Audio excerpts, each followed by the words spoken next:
ಮತ್ತು ನಿಮ್ಮ ಸ್ನೇಹಿತರು ದೇವಸ್ಥಾನಕ್ಕೆ ಹೋಗ್ತೀರಾ. ಒಳಗೆ ಹೋದ ತಕ್ಷಣ ಒಂದು ಮಹಾ ಮಂಗಳಾರತಿ ಕಾಣುತ್ತೆ.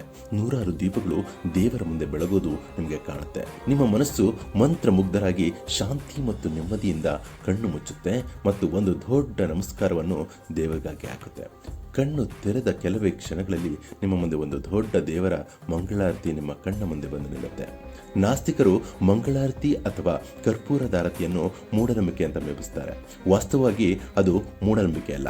ಕರ್ಪೂರದಾರತಿ ದೇವರನ್ನು ಪ್ರಸನ್ನವಾಗಿ ಮಾಡುತ್ತೋ ಬಿಡುತ್ತೋ ಗೊತ್ತಿಲ್ಲ, ಆದರೆ ಕರ್ಪೂರದಾರತಿ ಪ್ರಸರಿಸುವ ಒಂದು ಪಾಸಿಟಿವ್ ತರಂಗಗಳು ನಮ್ಮ ಮನಸ್ಸು ಮತ್ತು ನಮ್ಮ ಕಣ್ಣಿಗೆ ಪಾಸಿಟಿವ್ ವೈಬ್ನ ತರುತ್ತೆ ಮತ್ತು ಈ ತರಂಗಗಳಿಂದ ನಮ್ಮ ಕಣ್ಣಿಗೆ ಕಾಣದ ವಿಷಪೂರಿತ ಕ್ರಿಮಿಗಳನ್ನು ನಾಶ ಮಾಡಿ ಒಂದು ಶುಭ್ರವಾದ ತಂಗಾಳಿಯ ವಾತಾವರಣವನ್ನು ಸೃಷ್ಟಿ ಮಾಡೋದಂತೂ ಖಂಡಿತ. ಇದನ್ನು ತಿಳಿದೇ ನಮ್ಮ ಋಷಿಮುನಿಗಳು ಇದನ್ನು ನಮಗೆ ಸಾಧನ ರೂಪವಾಗಿ ಈ ಆಚಾರವನ್ನು ಪ್ರಸಾದಿಸಿದ್ದಾರೆ.